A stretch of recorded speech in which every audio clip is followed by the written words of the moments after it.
What's up mga homies?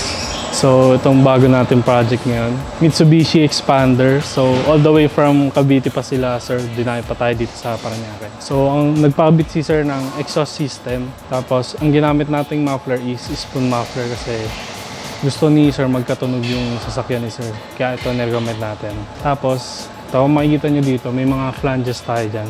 Laser cut flanges yan para maiwasan natin na magkasingaw dun sa pinaka-exhaust. Tapos ito yung pinaka-mid-pipe niya. Pagdating dito, naglagay tayo ng resonator para di siya nawawala ng back pressure. Dapat di tayo nagtatanggal niyan kasi iingay lang yung sasakyan pero wala siyang hatak. And hanggang dito lang muna yung kinabit natin sa kanya. Susunod na daw yung headers tsaka intake. Ngayon mga homies, pakinggan natin kung ano magiging tunog niya.